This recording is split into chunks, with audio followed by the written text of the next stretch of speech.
seen the experiment that you have been doing on subnetting part, but actually how can you calculate different subnets here? Okay, so before going into subnetting, there is some part of subnetting that I want to discuss here. That was how can you find the network ID and something called a broadcasting ID. Okay, so I will tell you something about this particular part here. Okay, so now understand this point now.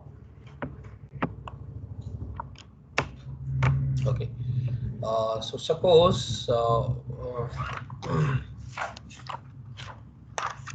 now I'll discuss about the type of casting here. Okay, so you already know there are three type of casting, that is multicasting, unicasting and broadcasting. So broadly I will discuss only two types of casting, that is unicast and a broadcast. Okay, so when there is a unicast means that you can send a packet from one to one, so from one host to another host you can send a message, that is referred to as a unicasting, and from one to all, this is referred to as a broadcast. Okay, so when you are unicasting a packet, so suppose this is I'll talk about this unicast, how did it happen, what how the packet is prepared in unicasting here is when you are preparing unicast for unicast, what happens is that suppose this is your some particular network, and in this network there is some particular host. Okay, so the host IP address is 1.2.3, something like this.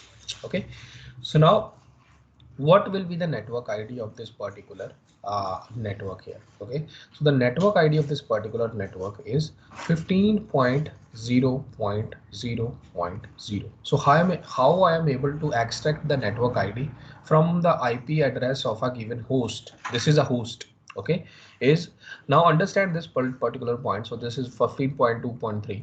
So this is a class A address. Okay, so in class A address, this particular thing is referred to as a network ID. This particular three things are referred to as a host ID. Okay, so how can you extract the network ID part? What is the network ID of it? Just keep the network ID part as it is, and you just put a zero in place of the host ID part. Okay, so this will be your starting of the network ID. Okay, so this is the starting address of a particular network that is already always assigned to a network ID. Okay, so keep that in mind. Suppose there is a class B network.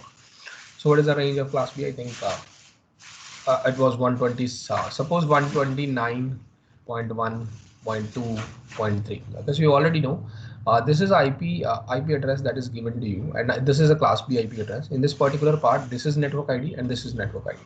So whichever is a part of network ID, you keep the part of network ID as it is, and you put a zero in the host ID part. You will always get a network ID of a particular network. Okay, so in this particular case, this particular uh, network IP address belongs to this particular network. Okay, so that is referred to as a network ID.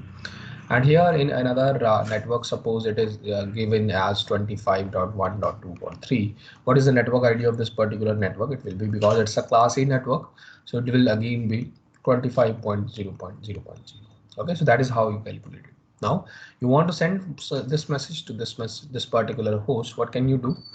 Your data, this is one-to-one casting, so there is no problem in that. So your data will be written like it. So what is the source address, and what is the destination address?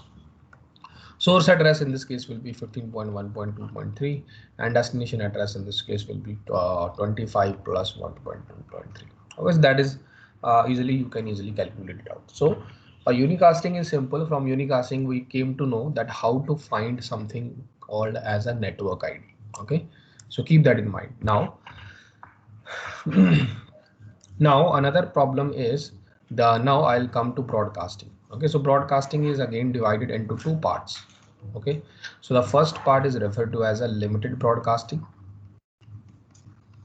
and the second part is referred to as a directed broadcasting. Directed, limited broadcasting, directed broadcasting. Okay, so I'll discuss about limited broadcasting. This is particular broadcasting is very simple. So what is limited broadcasting here? So suppose this is your network. In this network there are many hosts present. Okay, many hosts present. Okay, so suppose this particular host want to broadcast a message inside this network. Okay, so if this particular host want to broadcast the message inside this network, then this particular thing is referred to as a limited broadcast. Okay, so when one host in a network, so this is very important point here, in a network, okay, in a network wants to broadcast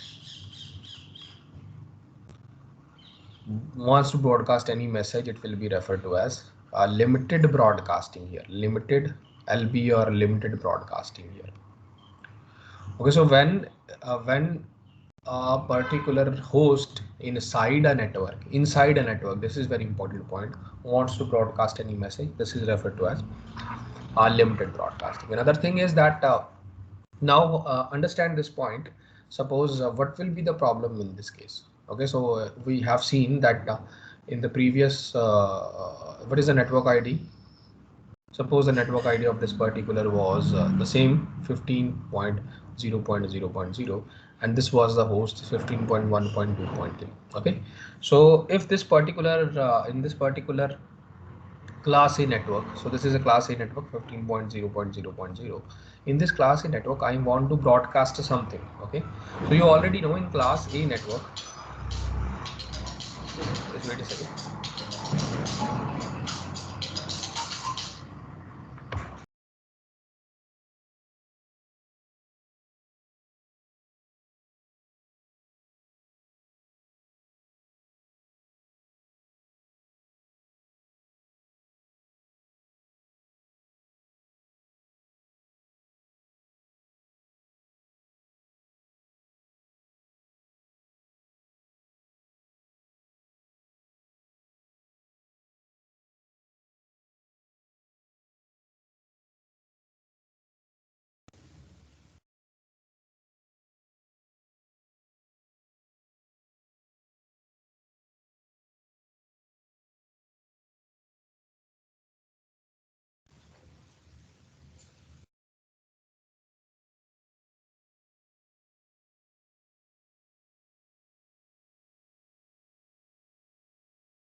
Okay, so now what is the problem here is that this is a class A network, and what are the host? If you calculate the host, because this is a host ID part, it will be 2 raised to power 24, which is close to 16 million host. Okay, so if you want to broadcast a message, how can you broadcast a message one by one? Okay, so you will try to do it one by one. First you unicast this, unicast this, unicast this, unicast this, and you have to unicast with 16 million hosts. So that is not a feasible solution because it will take a lot of time. So that is why there is the solution that is provided here is a limited broadcasting address. Okay, so limited broadcasting address. Now what is a limited broadcasting address is this address is given as 255.255.255.255. Okay, so if this address is given, if this particular address is given, it means that it wants to broadcast the message to all of the hosts present inside the network. So that is the main motive of this limited broadcasting address. Suppose for the same network, again I'm talking again and again, but it is for the same network, I'm not going outside of the network. Okay, so if this is the case, and if this particular host, that is 15.1.2.3, wants to broadcast a message, what will be the packet look like? The packet look like this will be your data, this will be your source address, and this will be your destination address. Now the source address in this case will be 15.1.2.3, and the destination address in this case will be 1255.255.255.255. Okay, so that is the for every network. So it does not vary if there is a class A, class B, class C, class D. If it is a IP of any particular network, you just have to write a limited broadcasting address, that is 255, 4 times 4, 255, to broadcast a message in any particular class. Okay, so there is no compulsion. So for every class, the limited broadcasting address will be constant. It is not changed, it is always constant. Okay, now come to this particular point, that is directed broadcasting, or it's also referred to as a DBA.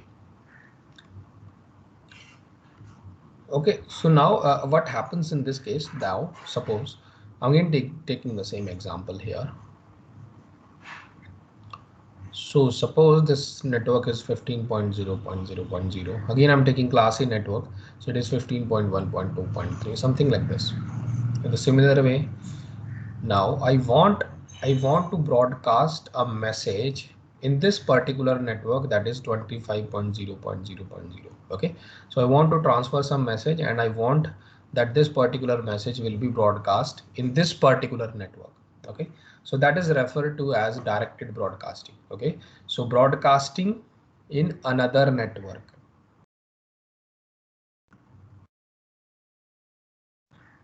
Now for this particular part, now how can you identify this particular, what will be the source and what will be the destination here? So the source, you already know, the source will be, this will be your data. Now the source part will be 15.1.2.3. Now see the destination part. Okay, so now you take a look. Suppose you want to broadcast in this particular network here, so you just have to take a look at it. Now it's a what's it, class A network. Okay, so you keep the network ID part as it is. So in class A, this is network ID part, and you have to change the host ID part here. So the network ID part will be 25, but in place of the host ID part, you have to write 255.255.255. Okay, so we are only changing the host ID part, because why is this key? Just wait a second.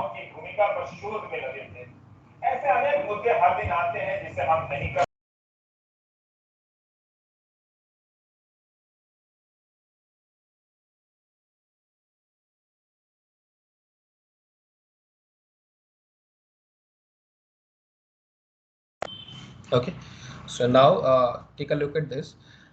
When you are writing a directed broadcasting address, you have to identify the network part. Okay, so which network you want to broadcast. So that is why this network ID part is intact, and another part, that the host ID part. So in this host ID part, I'm able to do 255.255.255, which indicate that I want to broadcast a message in another network. Okay, so that is how you identify it. So mainly your DBA, I can write DBA like it will be NID dot 255 dot, have to keep the NID constant to identify the network. So keep that in mind.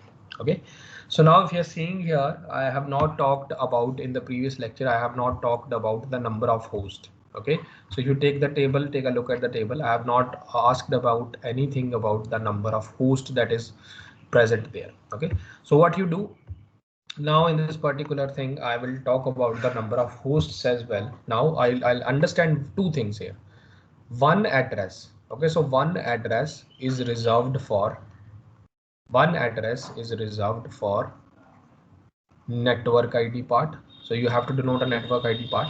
So one address is reserved for network ID part, and one address is reserved for either it is reserved for broadcasting. Okay, so broadcasting, there are two type of broadcasting. At one time, one broadcasting will be possible. Okay, so the broadcasting address can at one time can either be limited broadcasting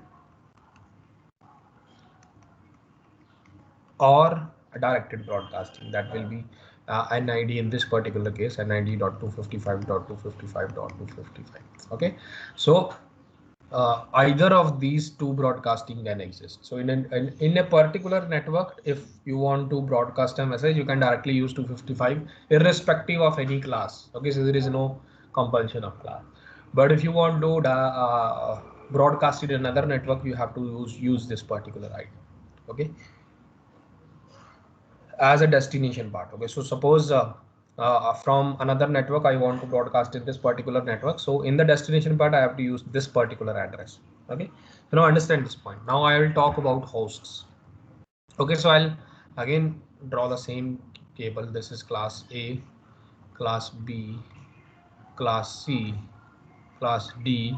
So class D and class E is not applicable, so class, I'm only concerned with this one. Okay, so IP addresses that are available. So total IP addresses that are available, you already know, it is 2 raised to power 31 here, 2 raised to power 30, 2 raised to power 30 here, 2 raised to power 29, and this bit, they are both 4 bits. So it is 2 raised to power 24.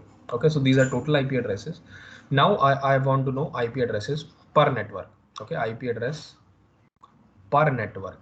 Okay, so per network is the this particular n minus k bit. Okay, so in class A, 1 bit is reserved, host ID part is 8 bits, and the remaining part is 24. Okay, so I'm talking about 2 raised to power 24 minus 2 bits are reserved here. Two particular IPs are reserved here in this particular case, the range 0 and the range 127. The valid range was, if you remember, 1 to 126. So this is only compulsion in the first class A addresses. Okay, so the valid range is this. Another one is now 2 raised to power 16. So 16 network ID part, 16 host ID part, and 2 raised to power 8. Okay, so 24 network ID part and 8 host ID part. Now I want to talk about the number of hosts that are possible per network.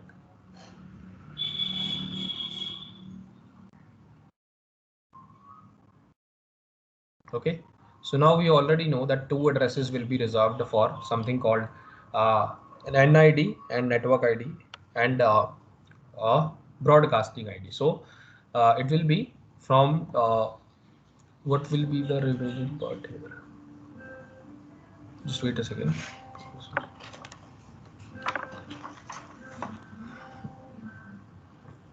So per network.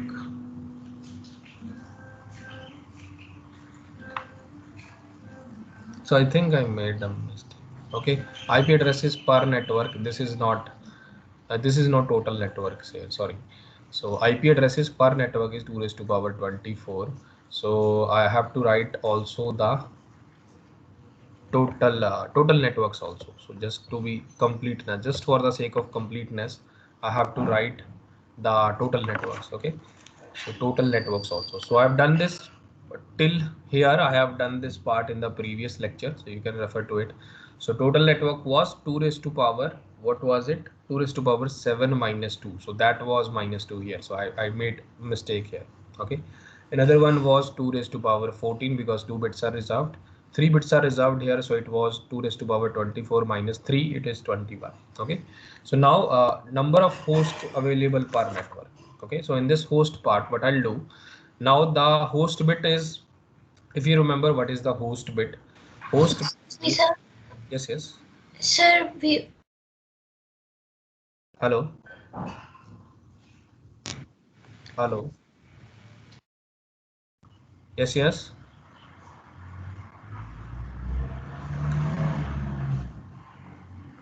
Sir, we.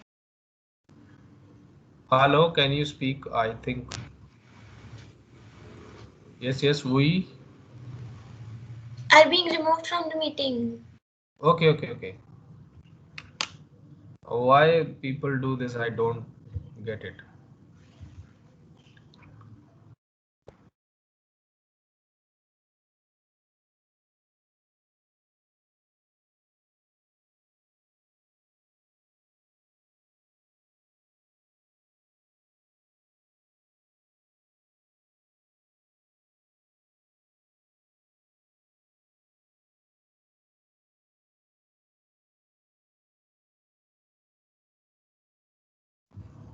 Okay. Thank you, sir. Okay, so the number of hosts that are possible per network. Now, one network is reserved for your network ID part, and the one ID is reserved for your broadcasting. Okay, so the number of hosts that are available per network is, you already know. So it is 2 raised to power 24 here. Now it will be minus 2. Okay, in a similar way, 2 raised to power 16 minus 2 here, because one address is reserved for network ID and one address is reserved for your host ID. The remaining usable IP you can use to assign to any host. Okay, in a similar way, it will be 2 raised to power 8 minus 2. Okay, so I have done nothing. So from the IP addresses that are available per network, so per network I have to use one for network ID and one for a broadcasting address. So that is why I'm minusing, I'm subtracting 2 from the IP addresses that are available per network. Okay, so in every network there will be a host ID part, there will be a network ID part, and there will be a broadcasting address part. Okay, this is how you do it. Okay, so suppose if I take any example, so this is a IP given to you. IP means that is IP of a particular host. I will tell you what is the network ID of this and what is the directed broadcasting address of this and what is the limited broadcasting address. So suppose I'll give you IP address, like I'll take in this questions from any book, you can refer to it. So suppose I'll take 134.1.1.1 something like this. Okay, so you already know that 134 lies in what range. I think it's a class B address. Okay, so what is the range of class B? It is from 127 to 191, 128 to 191. So it lies in class B here. So it means that if you want to do a network ID part, so you just have to, because 2 bits are reserved for network ID, so keep the 2 bits as it is and put a 0 on the host ID part, you will get the network ID. Okay, so you want a directed broadcasting address. It means that if any host wants to broadcast in this particular network, what will be the directed broadcasting address? So you keep the network ID part intact, so it is 134.1, and you change the host ID part to 255.255. Okay, limited broadcasting address is always similar, so it is 255.255.255.255. Okay, so now in this particular case, if you're seeing here, so if I take another example like 192 192.168.1.1. So this is a classic class C address. So I think I have always take this particular address in the example. So this is a classic class C. Because if you want to find the network ID, so network ID part is still 3 octet.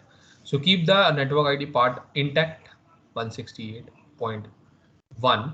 So the host ID part, you just put a 0 here. In the similar way, if you want to like DBA, keep the network ID part intact and you just put the 255 wherever the host ID part is. Okay, so LBA will be similar for all of it. Okay, so I can take another example like 15 point. I think we have already taken it, so I can take like 1.2.3.2 something like this. Okay, so it is again a class A address. Okay, so if it is a class A address, you only have to intact the first bit, because this first bit is network ID part. So keep it 1 and the remaining as the host ID part as 0, and here keep it 1 and the remaining part as 254.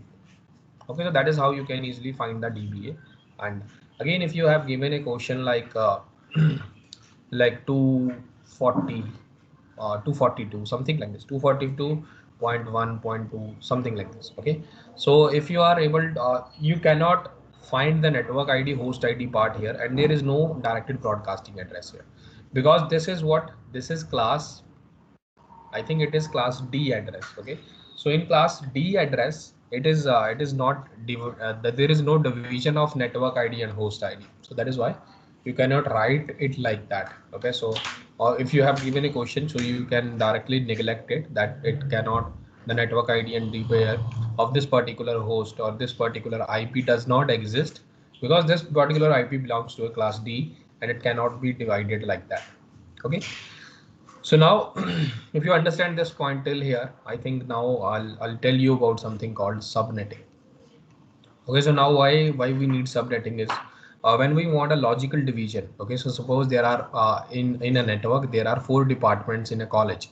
Okay, so I want to assign some IP addresses to CSE department, some to IT department, some to civil department, some to mechanical department. Okay, so the logical grouping is such a way that by looking at the IP address, I will be able to know the range, and I will be able to know that this particular IP belongs to a particular department. Okay, so that I will be able to figure it out. Okay, so I have to do a logical grouping in such a way that I will be able to figure out that this particular PC belongs to which particular network. Okay, so that is the advantage of it. So if there are also security concerns here, so you can also put a security concern between CSC and IT. You can also put a security concern between IT and civil. So that is the additional functionality of subnetting. Okay, so if you are able to identify the network, only then suppose CSC department has a stronger security, but mechanical department does not have a stronger security, so you can add security measure to a particular subnet. So that is the advantage of using a subnet. Okay, so again, the maintenance of small networks is very easy as compared to one big network, one thing, and security is another feature. Okay, so now I'll talk about in a class C network. Okay, so I'll take the classic example, class C, 192.1.2 point something like this, 192.1.1.02.0, some address. Okay, so this is a class C address. We already know in this class C address, the three parts belong to the network ID part, and the last part belong to host ID part. Okay, so whenever you are doing a subnetting, always keep a lookout for the host ID part. Okay, so subnets can always be extracted out from the host ID part. Okay, so now I'm taking this host ID part, and this is the network. Okay, so this network is assigned the address 192.1.2.0. Okay, so this network has. Now I want to divide this network into two parts. So I'll concentrate on the host ID part. So the host ID part is 192.1.2.0. So there are 8 zeros here actually. So it's a octet. So 8 zeros are here. Okay, so I have to fix this bit. Okay, so if I'm fixing this bit or I'm choosing this bit, it means that I can divide the network into two parts. Okay, so it means that your this particular octet, I can say that it was 8. 8 is the number here. So total hosts that are possible with this octet is 8, 8 IPs, and with this 8 IP, I'm reserving one bit, and the remaining part is 2 raised to power 7. Okay, so it means that the size of each network will be 2 raised to power 7. So what is the meaning of it? That if I'm reserving one bit here, I will be able to divide it into two parts, and each part will contain 2 raised to power 7 IP addresses. Okay, so what is it is the meaning of it. Now see this. Now how can I divide it into? So in the first part, it will be fixed as 0, 192.1 point. So this bit will be fixed as 0. I'm only talking about this bit, and this bit here will be fixed as 1. Okay, so there are only this kind of a division is possible. The remaining is 1 2 3 4 5 6 7, 1 2 3 4 5 6 7. Okay, so you already know that size of each network will be 2 raised to power 7, but you can find it out in another way. Okay, so here the 0 is fixed. Now the first address will be 0 0 0. Put all zeros here, you will get the first address, that is actually 0. The next address will be, because this is bit is 0, it is fixed here. So the next address will be, logically it will be 1, and then it will be 2, then it will be 3. So till what the maximum point you can get, this bit is fixed. The maximum you can get is when you put all ones here. Okay, so when you put all ones, you will get the maximum. So 7 ones, 1 2 3 4 5 6 7. So it is 127. Okay, so if you convert this particular number into a binary decimal number, it will be 127. Okay, so if you find it out, it will be 0 to 127. Okay, so the range of this network is 0 to 127, out of which the first network, so actually the range, I write it completely, the range is 192.1.2.0 to 192.1.2.127, where the first address is referred to as a network ID address, and the last address is referred to as a directed broadcasting address. Okay, so the size of this network, if you are seeing here, 0 to 127 is actually 128. The size of this network is 128. In the similar way, go ahead with this one also. So the first network will be, if you put 7 zeros here, 1 2 3 4 5 6 7. Now because there is a 1, if you convert it, it will be start from 128 and 0 0 0 0 0 0 1. So 128 plus 1, it will be 129, and you can go so till further. And what will be the maximum you can get, it is if you put 7 ones here, 1 2 3 4 5 6, 1 2 3 4 5 6 7, and 1 is already fixed, so I cannot do anything about it. This one is fixed. Okay, so it will be 255 again. So the range will be 128 to 255. Okay, so I'll write the range in correct order. So it will be 192.1.2.128 to 192.1.2.255.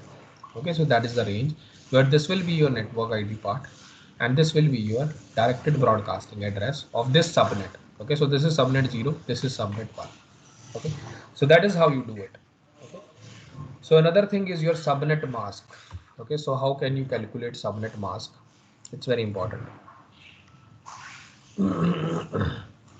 So you put ones wherever is your network ID part and wherever is your subnet ID part, and you put zeros wherever is your host ID part. Okay, so it is easy way to calculate the subnet mask. Okay, so now take a look at this. In this particular part, this is referred to as your network ID, and this particular bit is fixed by me.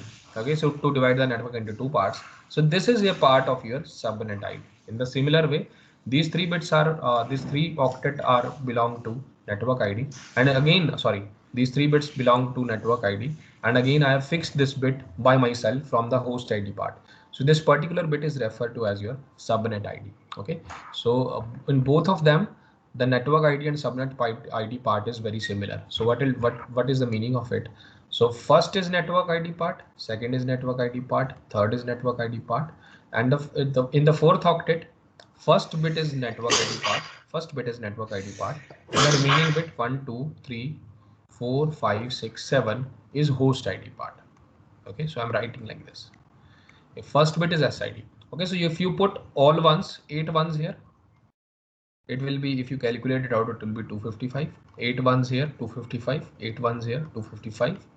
And in SID there will be 1 1, and the remaining host ID part will be zeros, 1 2 3 4 5 6 7. If you calculate it out, it will be 255.255.255.128. So the subnet mask of both of the network. Okay, so subnet mask of this one is 255.255.255.128, and the subnet mask of this network as same as well. Okay, so the both of the subnet mask is similar if you're seeing here. Okay, so now understand this particular point here. Now, why you will be thinking, why if you attended the packet tracer, if you have taken it, mostly you write the subnet mask like 255.255 or just 255.0.0.0. Okay, so you always write it. Okay, so actually how it is calculated, so the network ID part you always keep as 1, and if there is subnet ID part you always keep as 1, and the remaining part, the remaining host ID part, you just turn to 0. Okay, so that is how you calculate subnet mask. Now what is the advantage of subnet mask? I will show you what is the advantage of it. It's a very important thing, so I'll show you. Just before it, I can again take the same example and I'll divide the network into 4 parts. Okay, so 192.168 point, I think 1.0, it was it 12.0. Okay, so 192.168.2.0. Okay, so now again I have to divide this particular into 4 parts, 4 subnets. Okay, so how can I divide it? So again, if you take a look at this, again you can think of it like it is the host ID part. The host ID part 1 2 3 4 5 6 7 8. Okay, so in this host ID part, I can think of it like it has 8 bits total. Out of this I have to choose 2 bits, and the size of each network will be 6. Okay, so I can say 2 bits. If I choose 2 bits, how many combination will be there of 2 bits? 0 0 0 1 1 0 and 1 1. Okay, so you just have to write the fixed bit in the subnet 0 will be 0 0. In subnet 1 it will be 0 1. In subnet 2 it will be 1 0, and in subnet 3 it will be 1 1. Okay, so if you fix it, you can easily find out the range here. So what will be the range in every subnet? So I'll talk about subnet 0. So what is subnet 0? So we already know it is 192.1.1.2 168, I think 192.168 point, I think 168 or another network address was there. Okay, so it was 1.2. So I'm just taking, so you can take 168, there is no problem in that. So I'm just taking the same example. So just do not want to cause a confusion here. Okay, so 192.1.1.2, this particular part is fixed here because it's the network ID part. There is host ID part. Now in the host ID part in subnet 0, 2 bits are resolved. Okay, so the remaining bit 1 2 3 4 5 6. Okay, so you can easily calculate it out. So the These two bits are reserved. So the first address you will get 1 2 3 4 5 6, that will be 0. Next address will be 1. The maximum you can get 1 2 3 4 5 6, 6 ones. Okay, so if you calculate it out, it will be, I think, till 63. Okay, so the range of this particular network will be 0 to 63, where 0 will be your network ID part and 63 will be your DBA. Okay, in the similar way you can go ahead and extract out the range of the subnet 1. So subnet 1, the fixed part is 0 1 here, and 1 2 3 4 5 6. So this is the first address. The first address is 128. You can easily calculate it out by using a binary number. Then it will be 129, and the maximum it can go ahead is 1 2 3 4 5 6, where 0 1 is intact, so you cannot change anything about 0 1. So it will be, if you calculate it out, it is, I think, from 128 to 191. Sorry, it is not 60. Sorry, it is not 128, it is 64. Okay, so it is 1 2 4 8 16 32 64. So it is 64, and it will be 65, and maximum it can go towards 127. Okay, so the range of the second subnet will be 64 to 127. So now the subnet 3. Okay, so the subnet 3, it will again, the two bits are reserved here is 10, and then 0 0 0 0 0 0. So it is 128. You can easily calculate it out. It is 128, and then 129, and the maximum it can go is 10 11 11 11. So it is actually 128 plus, what is that, it is 63. Okay, so 128 plus 63, it will be 83 11 9, so it will be 191. Okay, so you can easily convert it with this particular number into decimal number. So this is a binary number. Okay, so now you can say that the range of this subnet 2 is 128 to 190. But so in the similar way, if you find it out the range of this subnet 3, it will again be 192 to, because only one, this is 255, so maximum it can go towards 255. So that will be the range of it.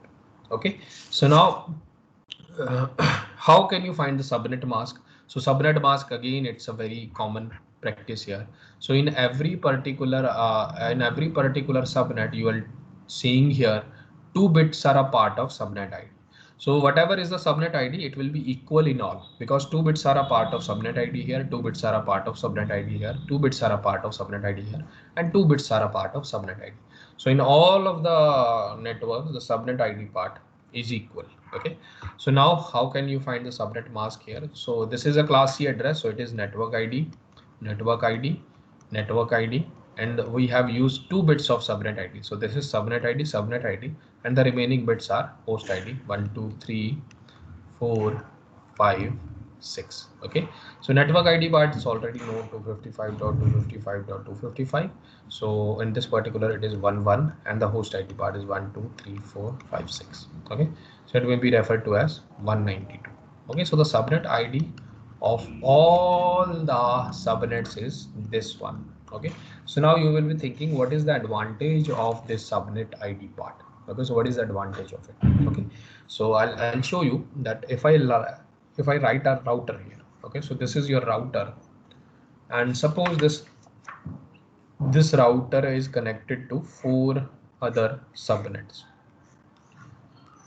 This will be your default gateway that is connected to our other router.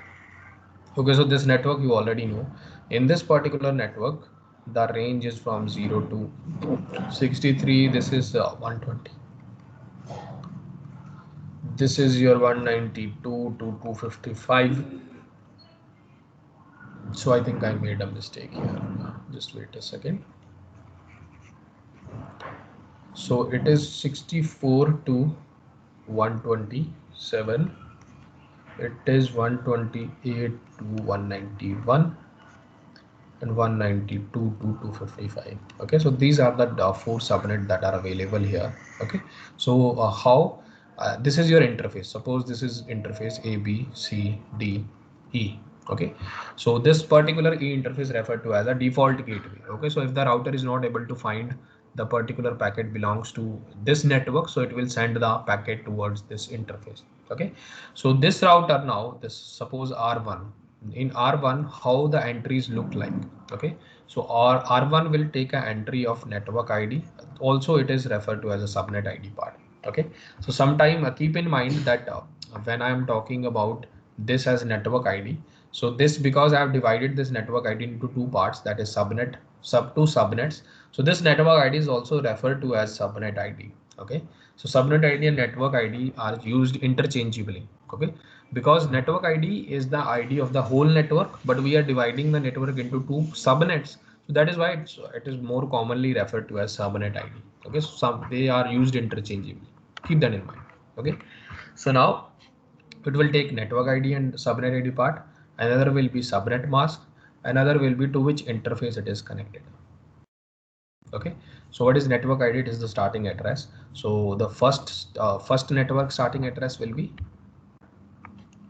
so this is your subnet ID. Okay, so it will be 192 point, I think 1.2.0. so this was the address. Subnet mask is 255.255.255.192, and interface is, it is connected to A interface. Another subnet is 192.1.2.64. Subnet mask is similar, it is connected to B interface. Another one is 192.1.2.128. So it is connected to subnet mask and it is connected to C interface. And D will be 192.1.2.192. It is connected to C interface. It is connected to D interface. Okay. Another entry will be your default gateway entry. So it is referred to as 0.0.0.0, and it is the subnet mask is also 0.0.0.0. So it is referred to as your default entry. Keep that in mind. So default entry is always in the router. If the router is not able to find a particular packet that does not lie in the network, so it will send the packet towards this router saying this particular network, this particular address does not lie in my network, so you can go on another one. Okay, so suppose this particular router sends some packet, and the packet address, what was the packet address? So suppose the packet address looks something like 192.1.2, 1.2 point, suppose it was 15. Okay, so now you can easily find out the range. Okay, so if you're looking at it, this packet lies in this particular range, so the router can easily send this to in this range. Okay, so but how? Because you are human, you can easily find out that this particular packet lies in this range, and you can easily send it. But you have but there is actually a mathematical solution exists for it. So how to know how this particular thing known by a router that I have to send this to this interface. Okay, so how can you do it? It is with the help of your subnet mask. Okay, so what it do, it take the network IP, destination IP, so I'll say destination IP, and it will add it with the subnet mask, and whatever you will get the result of subnet ID or network ID part.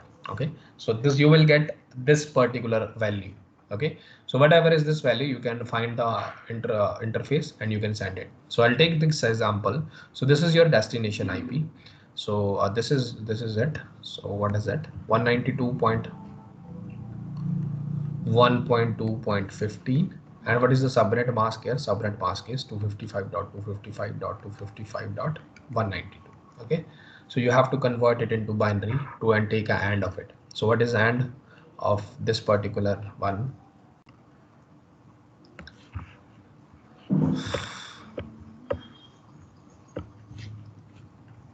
Now what is 192? 192 is 11000000. Okay, so if you take a AND with the 255, it will be the same thing. Okay, so I'll show you one time. So it will be again 192. So whatever you take a AND to whatever you take, whenever you take a AND of 255 with any other number, it will be the same number. Okay, so I'll show you. So it is 10. So if you know the AND is 01 10 00 11. So it is like a multiplication operator. So 0, 0, 0, and it is 1. Okay, so 0, 0, 0, 0, 0, 0, and 1, 1. So it is again 192. Okay, so whenever you take a AND of 255 with any number, the result will be any number. Okay, so you do not have to worry about this part. It is 192, it is 1, it is 2. Now the last part is different. Okay, so here it is 15. So what is 15? 0, 0, 0, 0, 1, 2, 3, 4. Okay, so 4. What is 192? 1, 1, 0, 0, 0, 0, 0, 0. Okay, so do you take a hand of it? 0, 0, 0, 0, 0, 0, 0, 0. Okay, so it is giving you the subnet ID or your network ID as 192.1.2.0. Now see wherever it is written here. Okay, so the router will take a look at the interface, what interface it is connected to. It is connected to E interface. It will send the packet to this particular interface. Okay, so that is how you can easily calculate. So that is the use of your subnet mask. You may always be thinking why we need a subnet mask here. So subnet mask is very useful for a router, because with the help of the subnet mask, it is the router can identify the incoming packet, that this packet belongs to this particular subnet. So that is the big advantage of using a subnet mask always. Okay, so that is why you always, with the IP address, you always use a subnet mask. Okay, so that is the advantage of it. Okay, so I think now your fixed length subnet masking is over. So fixed length means that every subnet is of equal size. Okay, so if you're seeing here, the 4 subnet is of equal size here, and the 2 subnet is also of equal size. So in the next lecture, we will discuss about variable length subnet masking. Okay, so when the subnet length size is different. Okay, so till then, uh, I think you just prepare for that, and we will meet after your midterm. Okay, any doubt, let me know.